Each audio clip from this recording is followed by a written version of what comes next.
Quando acontece a união sexual, forma-se um organismo reprodutivo funcional.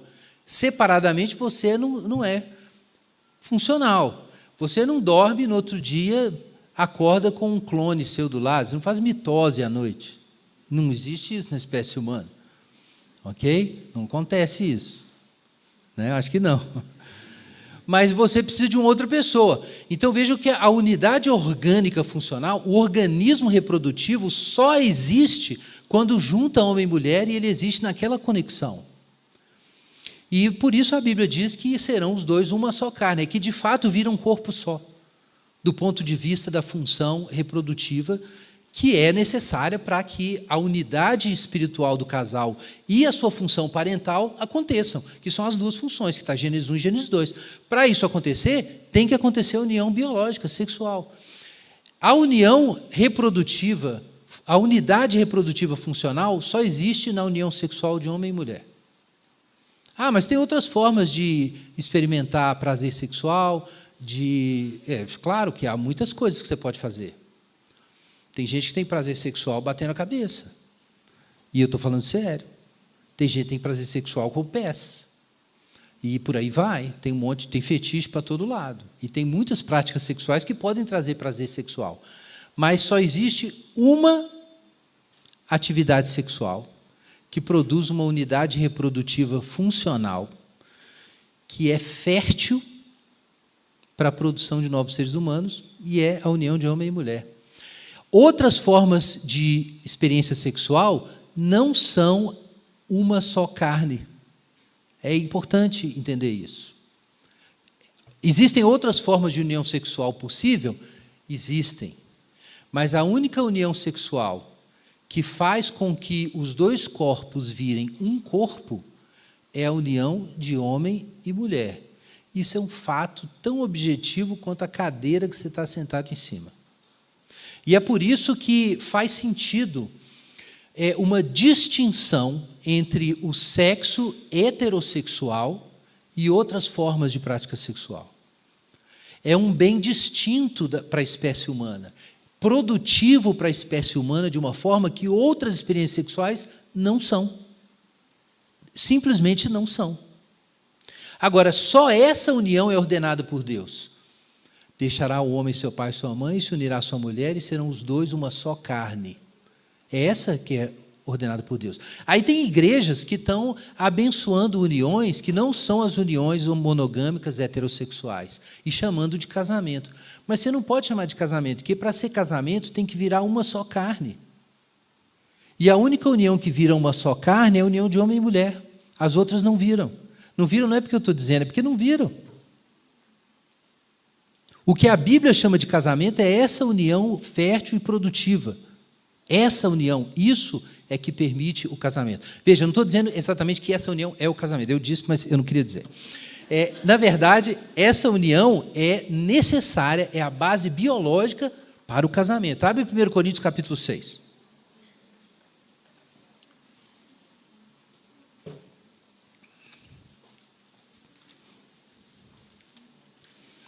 Primeira carta aos Coríntios, capítulo 6, Paulo está aqui falando sobre prostituição. A cidade de Corinto era uma cidade complicada, a prostituição ritual lá era uma febre, era uma loucura, e muitos membros da igreja se envolviam com prostitutas. Então, Paulo faz uma repreensão aqui na primeira carta aos Coríntios, ele diz o seguinte, no capítulo 6, versículo 15. Se você ler, nós vamos explorar isso de novo quando a gente for falar sobre pecados sexuais na nossa série. Vai ter um dia só sobre a porneia, é um pecado sexual, a fornicação, prostituição, e o Paulo trata disso. Nós vamos voltar nesse texto, mas eu quero destacar um aspecto aqui no nosso trecho. Não sabeis, versículo 15, que vossos corpos são membros de Cristo?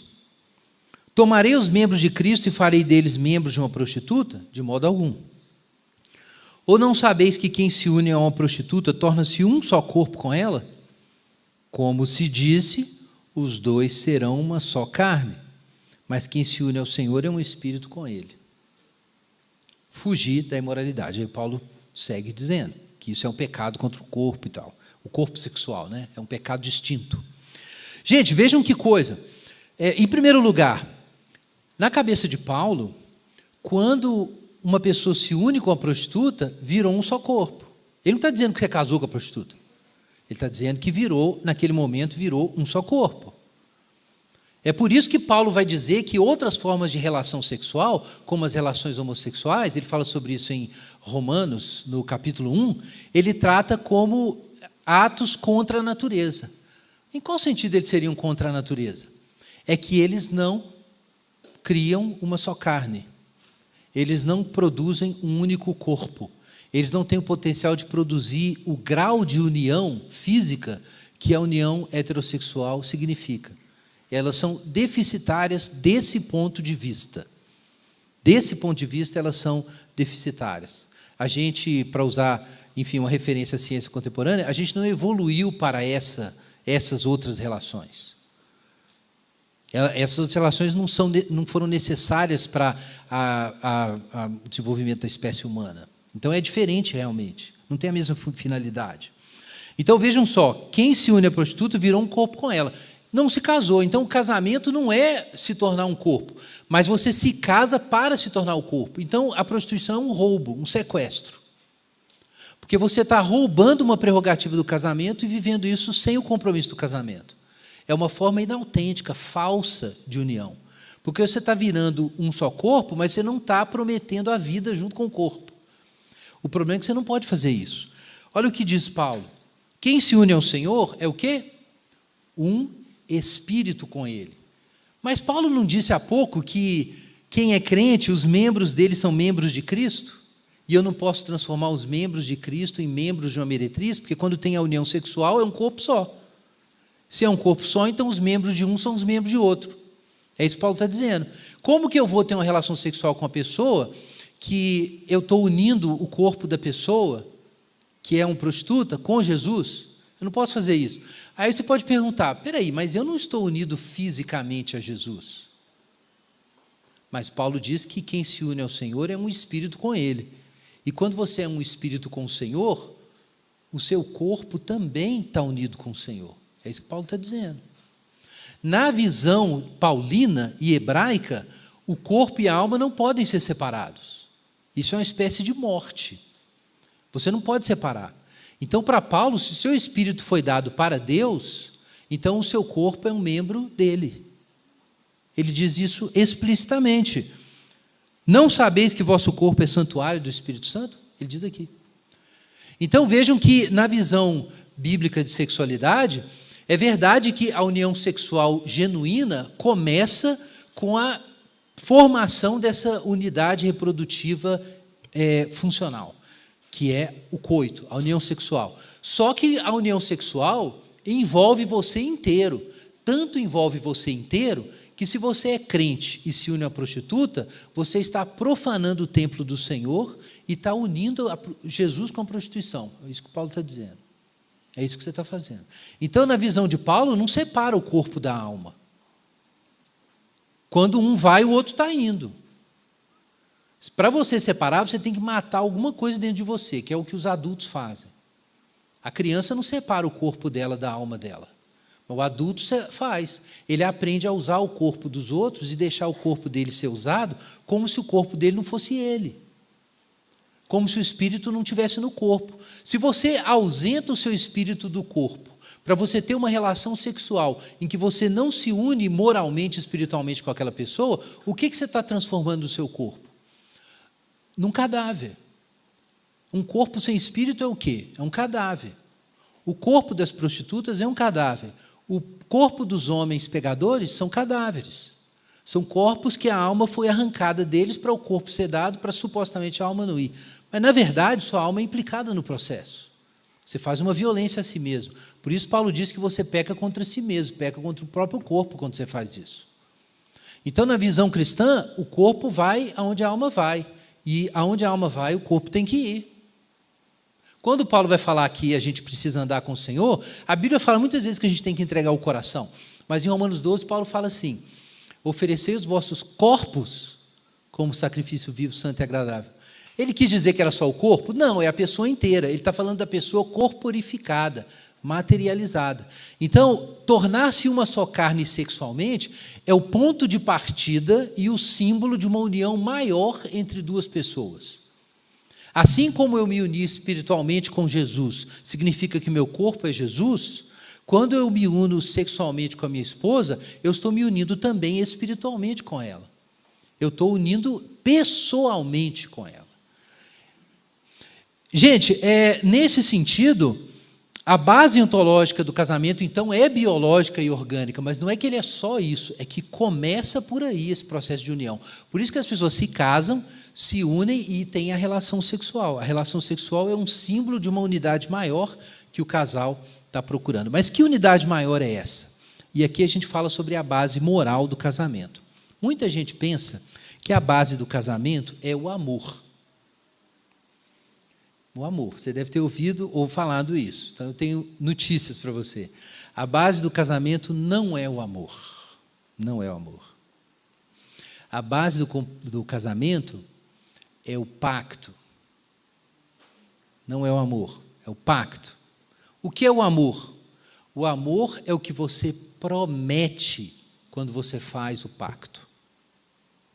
O casamento é uma aliança. Você estabelece a aliança e promete o amor. É por isso que quando o amor alegadamente acaba ou é negado, nem por isso o pacto foi desfeito. Porque o que é o pacto? Promessas. São promessas que você fez.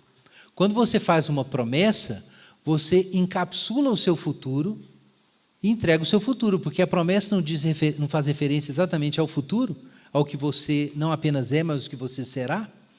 No casamento, você faz promessas e você está tomando o que você é e agora, o que você será, e juntando isso tudo e entregando na mão de uma pessoa. Então surge o dever de amar. Quem está em aliança precisa aprender a amar. Essa é a base do casamento. O casamento não é uma relação de consumo. A relação de consumo é, você compra um aparelho de celular, depois que ele fica velho ou que sai um melhor, que você cobiça, e você se livra daquele, compra outro, você toma água em copinho de plástico, e você joga o copinho de plástico fora. Existem coisas feitas para serem trocadas. É assim que funciona, no mundo do consumo. A experiência do casamento não é uma experiência de consumo. Você não vai lá para testar, para experimentar. Não é para isso. A experiência de casamento também não é um contrato. A gente pode estabelecer, por exemplo, um contrato de compra e venda. Esse contrato nos une, mas a respeito de uma terceira realidade, um bem extrínseco à nossa relação. Então, a gente pode fazer um contrato de trabalho, um contrato de compra e venda, mas isso tem a ver com uma terceira realidade, um isso. Que não um tu. Agora, o pacto é uma relação eu-tu, é diferente, não é eu-isso. O pacto não é estabelecido por causa de uma coisa que nós queremos trocar, ou negociar, ou gerenciar junto. Não é isso. O pacto diz respeito ao meu cuidado com você e o seu cuidado comigo. Então, a relação de consumo é uma relação que dissolve e desgasta aquilo que é recebido. A relação contratual diz respeito a um objeto, a um isso, diferente da gente, mas a relação de pacto é a vida que está sendo trocada ali. No pacto, você entregou a vida e você recebeu a vida. No pacto, você não pertence a você mais porque você deu, você botou o seu sangue no negócio. A sua vida está implicada. Então, você não é mais totalmente soberano sobre si. O seu corpo não é mais só seu, o seu tempo, o seu dinheiro, os seus afetos, os seus planos. Você fez uma aliança, acabou. Você não pode mais fazer nada por sua conta. A relação contratual não implica nada disso. A relação de pacto implica. Isso é um problema na nossa sociedade, porque por causa do sistema de contrato social, que é a visão do Estado democrático moderno, dominante ainda, todas as outras relações vão se tornando relações contratuais. Você vive a política assim, a relação de trabalho é assim, daqui a pouco a igreja é isso para você, é uma espécie de contrato que você estabelece, que vocês trocam bens, e não aliança. Muita gente tem uma relação contratual com a igreja, dentro da cabeça dele, é uma ficção, mas tem essa relação. Tem gente que entra no casamento assim, é uma negociação contratual. Já foi até proposto isso em algumas sociedades. Alguns anos atrás, no México, foi proposto, acho que foi no México, um casamento temporário, um contrato de casamento de 1 ano, 1 ano e meio. Acabou que parece que não vingou esse projeto de lei, não. Mas isso tinha sido proposto. O pacto não é nada disso. É uma promessa de vida. No pacto, você está prometendo que você estará ali com o outro. Não é sobre automóveis, imóveis, dinheiro. Você está prometendo você. Você está prometendo você. Você está penhorando o seu futuro com aquela pessoa. É por isso que o pacto com Deus é uma coisa tão importante. Quando você faz uma promessa, você encapsulou que você é agora e o seu futuro, e você botou essa promessa ali, quer dizer, você entregou na mão da pessoa, numa aliança, né? Isso dura até o fim da vida, até que a morte os separe, né? No caso do casamento. Mas o que significa Deus fazer promessas? Deus toma todo o tempo dele, mas o tempo dele é a eternidade. E aí ele toma a eternidade e ele faz um pacto com você e ele te dá. Toma aqui, é seu. E por isso você sabe que você é imortal. Por causa das promessas de Deus. Quem é filho de Deus tem que fazer promessas. Deus tomou a eternidade, fez uma aliança com você e te deu isso. E você quer fazer sexo casual e ir para o céu. Não vai dar certo. Não é o amor a base do casamento, porque o amor é aquilo que é prometido. A diversão, a amizade, o sexo, o cuidado mútuo, são as coisas prometidas. O casamento é uma estrutura de promessas. É por isso, então, faz sentido que o casamento é funcional para a formação de novos seres humanos. Porque o que eles vão contemplar na relação do casal são promessas de amor sendo cumpridas. E isso vai formar os filhos eticamente. É por isso que a conjugalidade está dentro da família e a partir da conjugalidade é que se irradia a parentalidade e a família é formada. Porque isso tem que ser demonstrado diante das pessoas. Isso tem que ser performado. A confiabilidade e a fidelidade tem que ser performada. Muita gente acha que o casamento é você encontrar uma pessoa que você fica apaixonada e você vai ficar com ela enquanto você estiver apaixonada. Muita gente, quando quer escolher uma alma gêmea, né, como muitas vezes se pensa, procura uma pessoa que vai te aceitar totalmente do jeito que você é. Isso é muito problemático. E se você for o capeta? Como é que você vai casar com uma pessoa que vai te deixar do jeito que você é? Mas você é o capeta, sua mãe sabe disso. Mas como você é filho dela, ela não conta para todo mundo.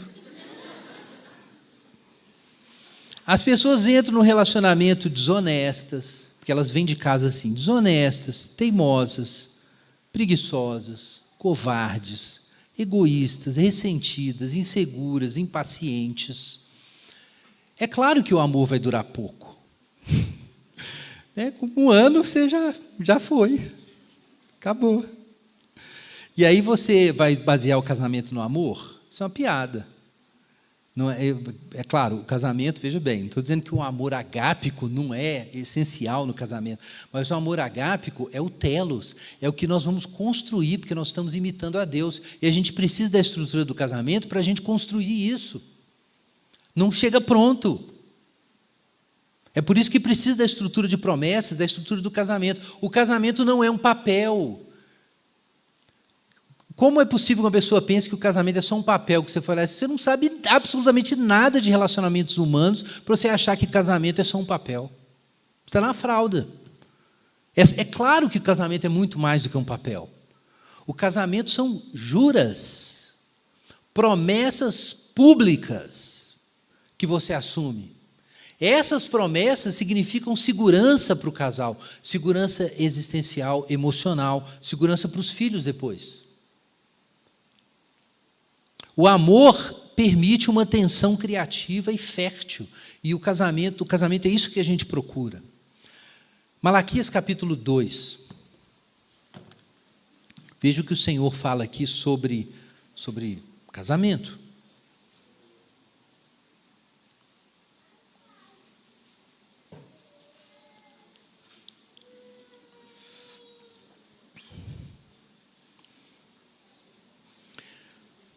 Malaquias capítulo 2, verso 10 em diante. Não temos todos o mesmo Pai? Não fomos criados pelo mesmo Deus? Por que então somos infiéis uns aos outros, quebrando a aliança de nossos pais?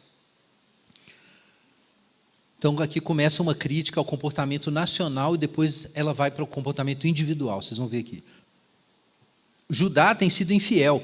Uma abominação foi cometida em Israel, em Jerusalém, porque Judá profanou o santuário do Senhor, o qual ele ama, e se casou com a filha de um Deus estrangeiro. E aí vem nos versos 12 e 13, uma palavra de juízo do Senhor. O Senhor vai trazer um julgamento. Versículo 13, o Senhor não aceita o seu choro, o seu gemido. Versículo 14, por quê? Mesmo assim perguntais, por que o Senhor não aceita as nossas orações? Porque o Senhor tem sido testemunha entre ti e a esposa que tens desde a juventude, para com a qual foste infiel, embora ela fosse tua companheira e a mulher da tua aliança matrimonial. Não foi o Senhor que fez deles um só? Eles lhe pertencem em corpo e espírito. Está falando do casamento. Serão os dois uma só carne. Por que Deus fez eles assim? Por que um só? Porque Ele queria uma descendência santa. Por que Deus quer fidelidade no casamento? Porque é a prole, são as gerações. Como você vai ter uma geração pura e fiel ao Senhor se a fonte, a raiz, os pais é infiel? Não é possível. Cuidai de vós mesmos, portanto, que ninguém seja infiel com a esposa desde a juventude, pois eu odeio o divórcio e odeio aquele que se veste de violência. Portanto, cuidai de vós mesmos, diz o Senhor dos Exércitos, e não sejais infiéis. Depois a gente vai tratar do divórcio, a gente mencionou. Mas o ponto que eu quero trazer aqui, irmãos, é a caracterização do casamento. O que é o casamento para o Senhor? É um pacto, é uma aliança, e uma aliança não pode ser quebrada. O sangue está envolvido, a vida foi implicada. Você não é mais seu, você é do outro, você entrou em aliança. Então você não pode brincar com isso. E isso é aplicado tanto no nível individual quanto ao nacional. Judá e Israel foram infiéis, porque eles abandonaram o Senhor e foram adúlteros, adorando outros deuses, se deitando com outros deuses. Você encontra isso denunciado em Jeremias, no capítulo 2 de Jeremias, muito claramente, o Senhor, através do profeta, acusando Israel e Judá de prostituição e adultério. Por quê? Porque quando o Senhor fez uma aliança com eles lá no Sinai, eles estavam se casando. Deus casou com Israel no Sinai. E aí eles foram atrás de outros deuses. Então o Senhor levantou profetas para dizer: adúlteros, vocês são adúlteros. Depois de Ezequiel 16, isso é mais claro ainda. Se você depois pesquisar o texto, não vamos ler agora, não dá tempo, mas é impressionante a linguagem marital. O Senhor é como um marido que foi traído várias vezes, desprezado, e ele está enciumado. É uma metáfora naquele caso, mas isso comunica o ponto muito bem. Deus se casou com o seu povo, e o seu povo foi adúltero. Então, o casamento é um pacto, é uma relação de aliança que é estabelecida. E essa aliança não pode ser quebrada. Deus se casou com esse povo. Agora, como é a lógica interna do casamento? Se ele é uma aliança, quais são os termos dessa aliança? Se a gente voltar para Efésios 5, que a gente leu agora, nós temos essa divisão aí tão polêmica, né, dos papéis. Para muita gente, a mulher contemporânea não aceita a ideia de ser submissa a um marido. E muito menos o homem contemporâneo aceita a ideia de viver em função de uma mulher. Todos os dois lados se sentem extremamente desgostosos com o ensino que a gente tem aqui em Efésios. Mas a estrutura do casamento corresponde, por um lado, à nossa natureza humana e, como nós vamos ver, corresponde a um propósito, a um mistério divino. O que é essa relação de masculino e feminino dentro da estrutura do casamento? Submissão feminina significa o quê? Significa se entregar ao outro num gesto não meramente de obediência, mas de confiança. O problema da submissão é a confiança. Porque nós vimos que a grande questão da mulher é a vulnerabilidade e a insegurança que essa vulnerabilidade produz. A gente já tratou desse tema quando a gente falou sobre a feminilidade. Então, esse é o desafio da mulher, como ela ter segurança por causa das vulnerabilidades que o peso da sua função na economia reprodutiva da espécie humana traz sobre ela. A mulher precisa de segurança. Então, confiar no homem é uma questão, é um desafio para a mulher. A questão da submissão é essa, é a mulher se entregar a um homem e, por causa dessa vulnerabilidade, em muitos momentos ela vai ficar na mão dele. Como você pode resolver essa questão? Só se você tiver homens absolutamente confiáveis. E aí nós temos o exemplo de Jesus. O homem tem que amar a esposa como Cristo amou a igreja, entregando tudo o que ele tinha. A submissão feminina é um gesto de confiança. E o amor masculino é um gesto de autonegação e sacrifício. Essa é a estrutura que é proposta no casamento. Por que o homem tem que sacrificar? Porque a questão do homem é a possibilidade do poder, da força bruta. Quem tem a condição de se impor na diferença sexual é o homem. É por isso que Deus exige do homem o sacrifício. Ele tem a prioridade nessa função, ele tem que sacrificar. É porque ele tem um poder para sacrificar. Que graça, que beleza existe em uma pessoa fraca agir como fraca? Ela é fraca. Agora, o forte abrir mão do poder e sacrificar o poder, aí existe beleza moral. É por isso que o sacrifício é masculino. É por causa da possibilidade masculina da imposição do poder, que também é um assunto que a gente já tratou quando falamos da masculinidade. Então, existe um drama aqui sendo apresentado, mas você pode pensar, isso aqui realmente é necessário? É necessário que a mulher se submeta a um homem? Não é necessário. A mulher pode, inclusive, não casar. A gente vai falar sobre a questão de ser solteiro também para a glória de Deus num outro dia. A mulher não precisa entrar nessa relação.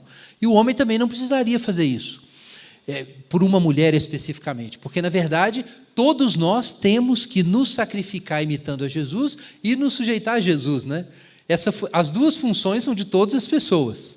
Mas dentro da relação de homem e mulher, do casamento, parece que há uma performance de alguma coisa maior. Que coisa maior é essa?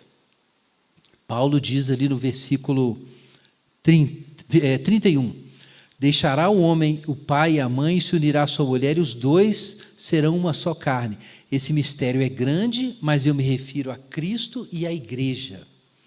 Gente, é interessante que Paulo vai justificar a estrutura do casamento apelando para Gênesis. Ele fala, de fato, Gênesis diz isso, os dois têm que se unir, vão ser uma só carne.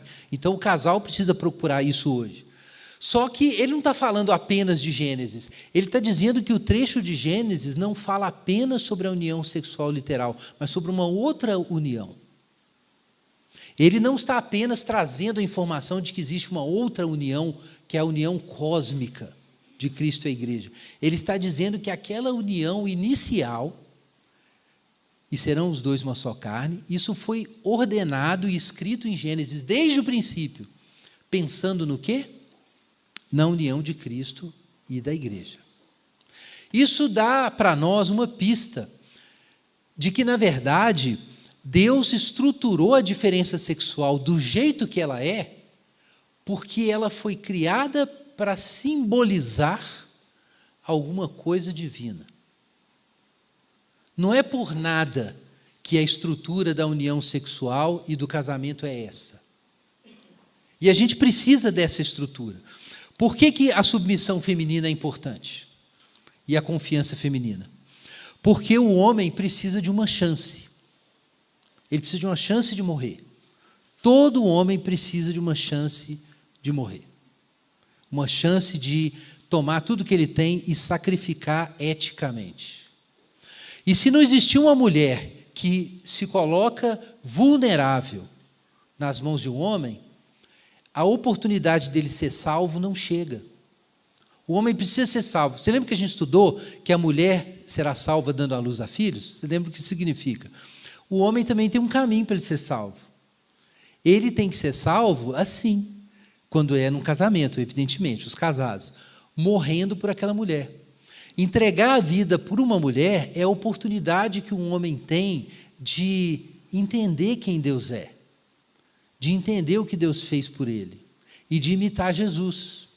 Sem mulheres que topem, porque a mulher não precisa fazer isso. As mulheres, apesar dessa vulnerabilidade, são competentes. A mulher não é inferior ao homem.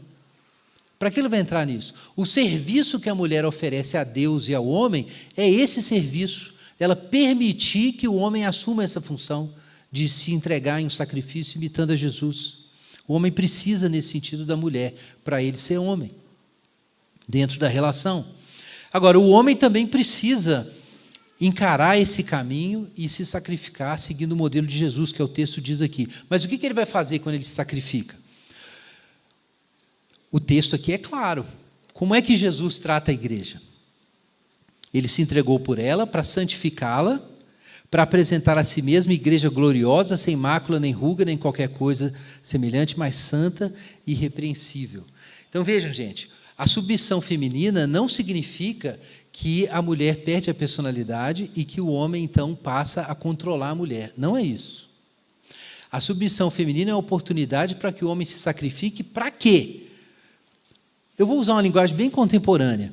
O que significa Jesus fazer da igreja gloriosa, sem mancha, nem ruga, nem qualquer coisa semelhante, mas santa e irrepreensível? É o que está lá em Isaías, a gente acabou de ler, é a promessa de Isaías do Senhor para a sua esposa, que é Israel, o que é Judá. Essa é a promessa do Senhor, é de fazê-la gloriosa entre as nações, poderosa entre as nações. O objetivo da submissão feminina é dar uma oportunidade para o homem de empurrar a mulher para frente, de ajudar a mulher. Por quê? A mulher precisa de ajuda. Vamos lembrar do que eu falei antes. Existe uma vulnerabilidade feminina. E ninguém vai dizer que não existe. Se não existisse, não existia o patriarcado e não existia o movimento feminista. Por que ele existe? Porque tem uma vulnerabilidade que é explorada. Então vamos enfrentar esse fato. Porque enquanto a mulher nega esse fato, ela fica na Disneylândia. Isso é um fato. Existe, de fato, essa vulnerabilidade que foi explorada pelo sexo masculino, por isso as mulheres não querem depender de homens, mas aí Jesus pede de você um sacrifício. Confie no seu marido, se sujeite ao seu marido. Essa exigência, esse chamado do Senhor está aqui.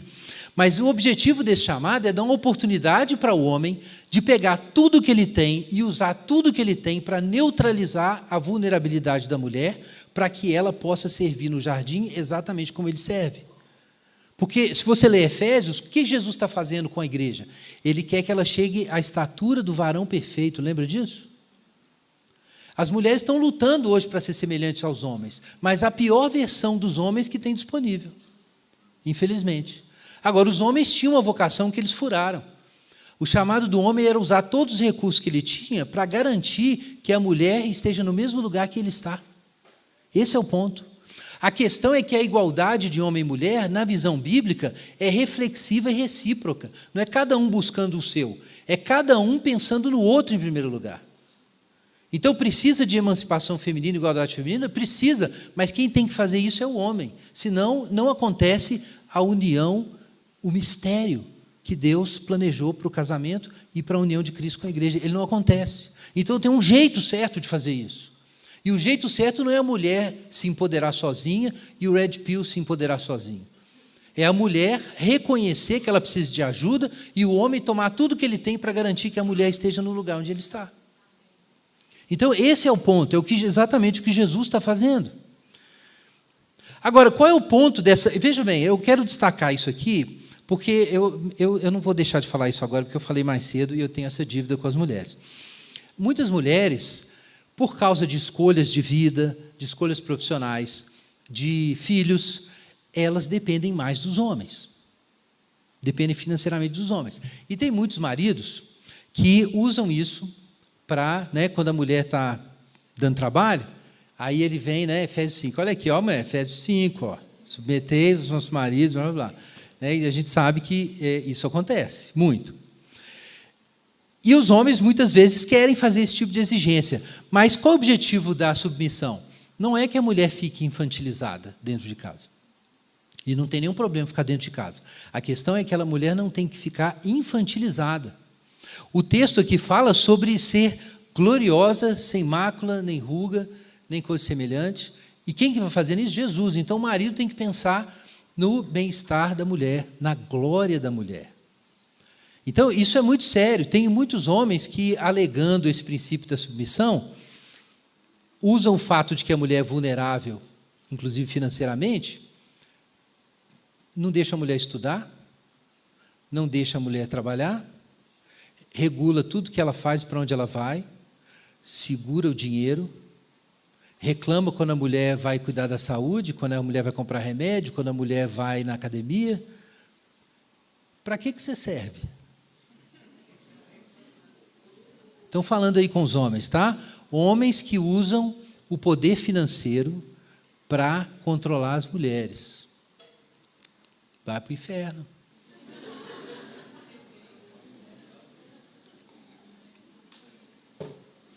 Homem pão duro. A mulher depende do cara, e aí ela tem que ficar pedindo dinheiro toda hora. Tem que ficar pedindo, com vergonha, e tem que convencer o cara ainda. Tem que convencer, tem que fazer um relatório orçamentário para provar para o homem que ela precisa de um negócio. E aí muita mulher passa humilhação por causa disso, porque o homem sovina. Eu estou falando no caso de mulheres que dependem financeiramente de homens. Não estou dizendo que tem que ser assim. Tem gente que ensina isso, é bobagem. A mulher pode trabalhar. A questão é como equilibrar. A família tem que decidir como fazer. Eu me refiro a homens que eles são os provedores principais e eles oprimem as mulheres. Controlam a grana, sovina. Pecado. O texto diz que a mulher tem que ser gloriosa. O que você está fazendo para a sua mulher ser gloriosa? O que você está fazendo, homem, para a sua mulher ser gloriosa? A vocação é essa.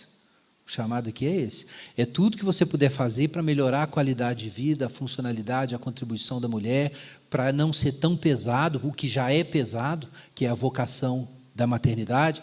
Tudo que você puder fazer, você tem que fazer. Esse é o ponto. E a mulher precisa relaxar para submeter, ela precisa acreditar que ela pode submeter o marido porque ele está cuidando, porque o peso dela é grande. Então, essa é a estrutura. Agora, por que essa estrutura está aqui? Não é só porque isso tem ressonância com a nossa estrutura biológica, até mesmo evolutiva. Não é só porque tem ressonância. É porque isso aponta para uma coisa maior. Efésios capítulo 3. Pula aí uma página para trás. Efésios capítulo 3, versículo 8. A mim, o menor de todos os santos, foi concedida a graça de anunciar aos gentios as riquezas insondáveis de Cristo e de mostrar a todos qual é a dispensação do mistério que desde os séculos esteve oculto em Deus, que tudo criou, para que agora a multiforme sabedoria de Deus seja manifestada por meio da igreja aos principados e potestades nas regiões celestiais. Irmãos, vejam que nós temos aqui mysterion, esse termo que Paulo usa, o mistério. O que é o mistério? O mistério é o Evangelho. É a história da grande obra de Deus no Evangelho que ele vem fazendo. E então Paulo pega essa palavra, mistério, no capítulo 5, e ele diz: deixará o homem seu pai e sua mulher, e o seu pai e sua mãe se unirá à sua mulher, e os dois serão uma só carne. Esse mistério é grande, mas me refiro a Cristo e à igreja. Irmãos, o mistério do Evangelho, a coisa mais interna que Deus revelou através de Jesus, esse mistério do Evangelho estava antecipado e profetizado quando Deus criou macho e fêmea e ordenou que o homem deixasse pai e sua mãe e se unisse à sua mulher. Esse mistério estava lá. Esse mistério é o propósito eterno de Deus. Paulo diz aqui no trecho de Efésios 3. Sabe o que isso significa? Que o grande propósito da criação do universo são as núpcias. Deus criou o mundo porque Ele queria casar o seu filho. Deus criou o mundo porque Ele queria casar o seu filho. Esse é o mistério. E o sexo existe, e o casamento existe, porque Deus estava lançando no seu universo pistas do seu propósito eterno, que se revelou depois. E aí, quando você olha para o Antigo Testamento, faz todo sentido. Deus criou isso lá em Gênesis, mas depois ele faz um pacto com Israel e casa com Israel. E quando Israel é infiel, ele fala: eu sou o marido, vocês são a minha esposa, por que vocês estão sendo adúlteros e me traindo? E ele fala isso em Ezequiel, fala isso em Isaías, fala isso em Jeremias, fala isso em Malaquias, isso aparece em vários lugares. Então, é um casamento, esse era o propósito de Deus desde o princípio. Quando a gente chega nos evangelhos, Jesus fala que no último dia vai ter uma festa uma festa de casamento, as bodas do Cordeiro. E ele conta até parábolas sobre como vai ser a chegada do noivo e tudo mais, nós estudamos aqui. Deus estava pensando desde o início em um casamento. E aí, quando a gente chega aqui em Efésios, fica muito mais claro isso. Que o propósito divino, desde o início, era as núpcias cósmicas. Mas que núpcias são essas? A gente leu lá no livro do profeta Isaías. Eu, o Senhor, o teu Criador, sou o teu marido. O teu Criador é o teu marido. Irmãos, estão entendendo o que significa? Deus criou o mundo para se casar com o mundo, através do seu Filho. Deus criou o mundo para se casar com o mundo, assim como Eva foi tirada ali do lado de Adão. Deus criou para um casamento, pensando desde o início em um casamento. O Eric Prisvara diz o seguinte: o amor nupcial é o mistério fundamental do Velho e do Novo Testamento. Dos profetas ao Cântico dos Cânticos, até os evangelhos, o casamento é declarado como o propósito pelos evangelistas de Mateus a João. A teologia nupcial aparece nas cartas paulinas e, finalmente, nas bodas do Cordeiro, em Apocalipse. Abre sua Bíblia em Apocalipse, capítulo 21.